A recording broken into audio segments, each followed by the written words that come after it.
The next time you enjoy a glass of wine, think about your place in history. Wine may date back to 6000 BC. Nowadays, we drink it from bottles, not animal skins, but the basic principles of wine making remain the same. Wine grapes grow best in temperate climates, but if grapevines are well protected, they can survive a Canadian winter. The riper the grapes, the sweeter the wine, so growers wait as long as possible before harvesting their crop. Pickers gather grapes by hand, cutting off the bunches with shears to avoid tearing the plant. For red wine, winemakers use the entire red grape, juice, skin, pulp, and even seeds. For white wine, they use just the juice of white grapes. While the winemaking process itself is certainly a factor, the quality of the grapes is what will ultimately determine the quality of the wine. Grapes are affected by weather, by soil conditions, and by how the vines are pruned during and between seasons.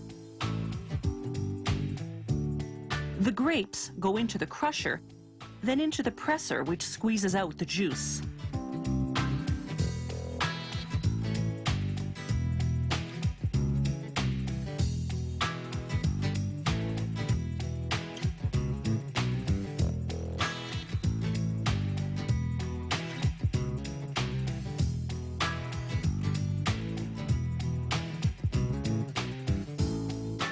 Inside the winery, the result of all that crushing and pressing ends up in large stainless steel tanks.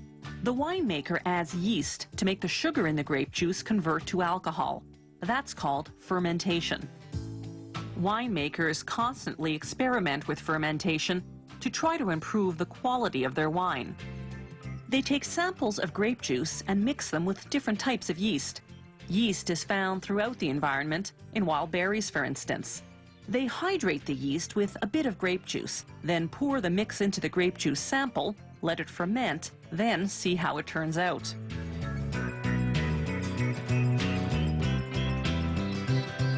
The big fermentation tanks are refrigerated, and monitoring their temperature is critical.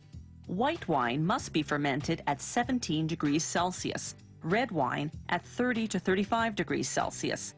The fermentation period depends on the type of wine.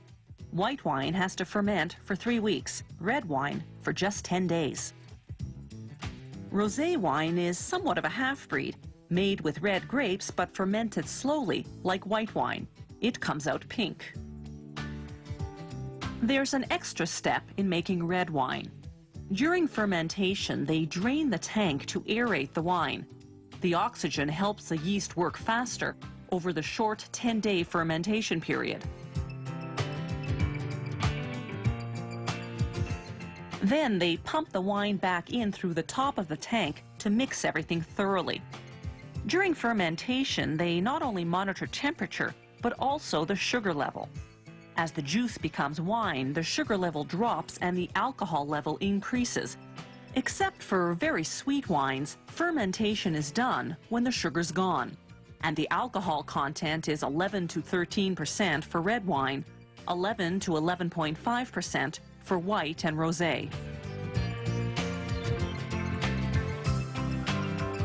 The wine is stored for a few months, then it's run through several pressure filters to remove any particles. Then comes time to bottle the wine. Large wineries have fully automated bottling plants, smaller operations, semi-automated systems like this one. The key in bottling wine is to avoid getting air inside, because oxygen turns wine sour. The colored wine bottles protect the wine from light, which can also affect the taste. People have used cork to plug wine bottles since ancient times, because it creates a tight seal that keeps the air out. Cork, incidentally, is a type of tree bark. It grows back so the tree isn't harmed.